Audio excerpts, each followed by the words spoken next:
देख रहे prime TV. मैं मोलाशील शुक्ला आपके साथ उत्तराखंड बुलेटिन में आपका स्वागत करते हैं। बढ़ते हैं खबरों की ओर। हरिद्वार में उपभोक्ता भंडार के अध्यक्ष द्वारा लगातार उपभोक्ता भंडार के कर्मचारियों और सचिवों को प्रताड़ित किया जा रहा है, जिसके चलते कोई भी सचिव पद पर नियुक्त नहीं होना चाहता है। अगर सचिव या विभागीय कोई कर्मचारी अपना पक्ष रखता है तो अभद्र व्यवहार कर उसे भगा दिया जाता है या फिर उसे इतना प्रताड़ित किया जाता है कि वह अपने पद से खुद ही इस्तीफा देने के लिए मजबूर हो जाते हैं। इस दौरान एक पीड़ित कर्मचारी राकेश सिंह ने कहा कि थोक उपभोक्ता केंद्र के अध्यक्ष कर्मचारियों पर मनमानी करते हैं, जिससे प्रताड़ित होकर कर्मचारी खुद इस्तीफा देने को मजबूर हो जाते हैं।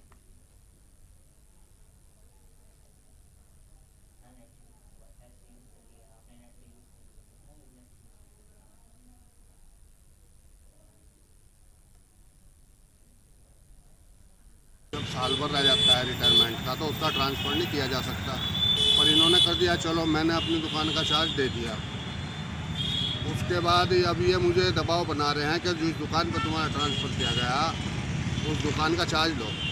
और मैं नहीं चाह रहा, मैं इस हालत में अब नहीं हूँ कि मैं चार्ज लेकर दुकान चला सकूँ।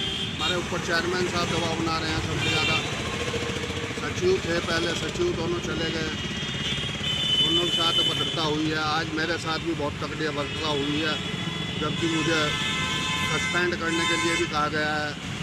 मुझे कहा गया तुम्हारा वेतन भी रोक लिया जाएगा। मेरे ऊपर FIR दर्ज करने के लिए भी कहा गया, जिसके चक्कर में मैं बहुत परेशान हूँ। मेरे बच्चे भी परेशान हो रहे हैं सुन के इस बात को। पूरे देश में चल रहे किसान आंदोलन के क्रम में उत्तराखंड में जगह जगह रेल का चक्का जाम किया गया। इसके तहत किसानों के कई संगठन रुड़की रेलवे स्टेशन पर एकत्र हुए, उसके बाद रेलवे ट्रैक पर बैठ गए। करीब 20 मिनट बाद SDM पूरण सिंह राणा को ज्ञापन देकर किसानों ने धरना समाप्त कर दिया। पुलिस प्रशासन ने रेलवे स्टेशन और आसपास क्षेत्र में पुलिस की तैनाती की हुई। वहीं उधम सिंह नगर के बाजपुर रेलवे स्टेशन पर भी किसानों ने धरना दिया। तीनों कृषि कानूनों को रद्द करने की मांग को लेकर संयुक्त किसान मोर्चे के आह्वान पर जिले भर के किसानों के साथ ही कांग्रेस कार्यकर्ता भी टोल प्लाजा पर एकत्र हुए थे। किसानों ने टोल को फ्री कराने की बात कहते हुए धरना और सभा की।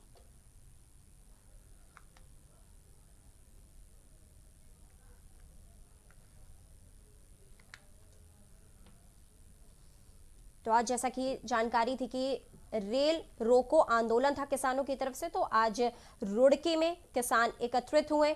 उन्होंने 20 मिनट तक रेल रोको आंदोलन किया। उसके बाद वहां के SDO को अपना ज्ञापन सौंपकर धरना खत्म किया।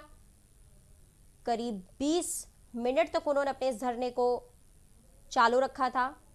उसके बाद SDO को अपना ज्ञापन देकर धरना प्रदर्शन खत्म किया गया रुड़की में। और वहीं पर ही थोड़ी दूर पर कुछ कांग्रेस के लोग भी एक टोल प्लाजा पर एकत्रित होकर के किसानों के आंदोलन को समर्थन किया था।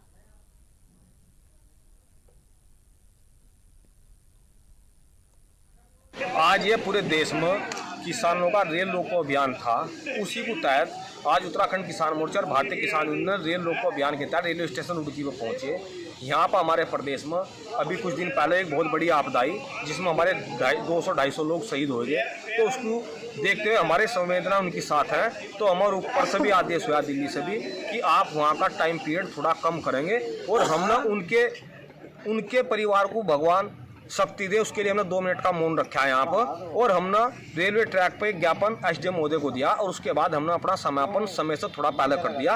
ये जो दिल्ली का जो आंदोलन है उसे ही ये हमारा उनके आदेश पर ही आंदोलन पूरे देश में चल रहा है रेल का रोकने का। और भारत सरकार समझ ले इस बात को कि कानून मानने पड़ेंगे। ये हमारी ज़मीन तुम अडवाणी को नहीं बेच सकते। हम अपने घर ज़मीन का सौदा क्यों करवा रहे तुम पर? हमने वोट दी, हमने प्रधानमंत्री बनाए, क्या इसलिए बनाए कि हमारा गला काटने? वोट मारी, गद्दी मारी, ताकत मारी और काम बनिएगा अडानी अंबानी का। ये दूसरे लाल होगा, ये नहीं चलने का। ये बिल्कुल गुंडागर्दी चलने की किसकी मत हो। पूरे देश में पेट्रोल डीजल के बढ़े दामों को लेकर लोगों में आक्रोश लगातार नजर आ रहा है। लगातार डीजल और पेट्रोल के दामों में बढ़ोतरी हो रही है। इसी क्रम में उत्तराखंड में डीजल पेट्रोल को लेकर लोगों में गुस्सा है। राजधानी देहरादून में पेट्रोल 88.90 रुपए प्रति लीटर है, तो डीजल 80 रुपए 92 पैसे प्रति लीटर मिल रहा है। पेट्रोल की कीमत में 26 पैसे और डीजल में 33 पैसे की बढ़त हुई है। वहीं देश के कई राज्यों में रोजाना बढ़ती तेल की कीमतें नए नए रिकॉर्ड तोड़ रही हैं। बढ़ती महंगाई को लेकर महानगर कांग्रेस अध्यक्ष लालचंद शर्मा के नेतृत्व में कांग्रेसियों ने धरमपुर चौक पर प्रदर्शन किया। इस दौरान उन्होंने तत्काल महंगाई को कम करने के लिए तत्काल कदम उठाने की मांग की है। महानगर अध्यक्ष लालचंद शर्मा ने कहा कि बढ़ती महंगाई ने आम लोगों का जीना दूभर कर दिया है। पेट्रोल डीजल के साथ ही गैस के दाम लगातार बढ़ रहे हैं।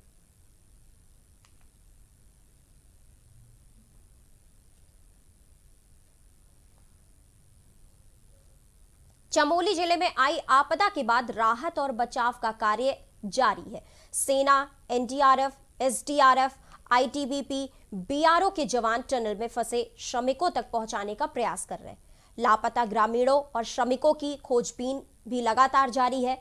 जानकारी के अनुसार संयुक्त रेस्क्यू ऑपरेशन में अभी तक कुल 61 शव बरामद किए जा चुके हैं, जबकि 27 मानव अंग अलग अलग स्थानों से मिले हैं, जिसमें से 31 शवों और 1 मानव अंग की शिनाख्त की जा चुकी है। तपोवन और आसपास के क्षेत्रों में आई आपदा के बाद कुल 204 लोगों की गुमशुदगी दर्ज की जा चुकी है। अभी भी 183 लोग लापता हैं।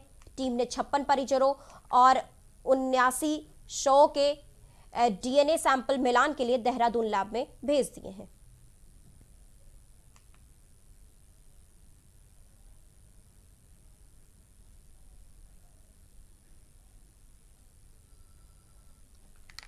तो चमोली में लगातार राहत बचाव कार्य चल रहा है, जिनमें से अभी तक रेस्क्यू टीम राहत बचाव कार्य पर लगातार लगी हुई है। लोगों को निकालने का काम अब तक कुल 61 शव मिल चुके हैं और कुछ के डीएनए सैंपल्स भी भेजे जा चुके हैं। तो चमोली में तपोवन सुरंग में 2 शव एक साथ मिले हैं, जहां पर कुल मृतक अभी तक 61 लोग मिले हैं और लापता 113 लोग पाए गए हैं। हरिद्वार में कुंभ मेले को लेकर पुलिस प्रशासन पूरी तरह सतर्क है। बता दें कि कुंभ मेले में अक्सर लोगों के गायब होने की सूचना मिलती है, जिसको लेकर इस बार कुंभ मेले में खास व्यवस्था की गई है। मेले में आने वाले बच्चों और बुजुर्गों का पंजीकरण कर उनकी जेब में उनके माता पिता का नाम और फोन नंबर लिखकर एक पर्ची डाला जाएगा, जिससे किसी भी बच्चे या बुजुर्ग के बिछड़ जाने पर उसके माता पिता की पहचान कर उनसे संपर्क किया जा सकेगा। कुंभ मेला आईजी संजय गुंजियाल ने बताया कि महफूज सुरक्षित बचपन संस्था इस दिशा में बेहतर काम कर रही है। संस्था से जुड़े लोग बच्चों को माता पिता से बिछड़ने में बचाएंगे।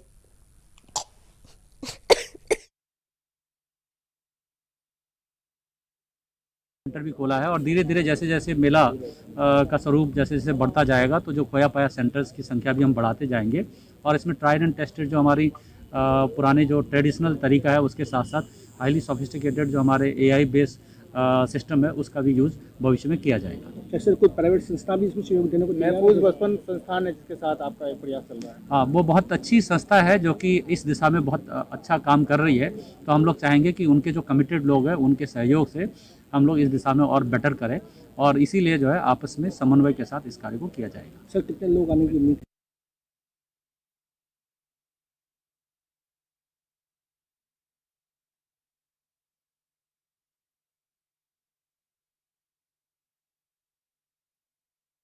हरिद्वार महाकुंभ 2021 को लेकर तैयारियां अंतिम चरण में हैं। तो वहीं वर्तमान समय में महाकुंभ को लेकर व्यवस्थाएं लगभग पूरी हो चुकी हैं। इसके साथ ही उत्तराखंड सरकार ने यह स्पष्ट कर दिया है कि महाकुंभ मात्र 30 दिन का ही होगा, यानी 1 अप्रैल से लेकर 30 अप्रैल तक महाकुंभ का आयोजन किया जाएगा। कुंभ की व्यवस्थाओं को पूरा करने के लिए प्रशासन अपने स्तर पर तैयारियां कर रखी है। देखिए इस रिपोर्ट में, और छोड़ जाते हैं आपको इसी रिपोर्ट के साथ।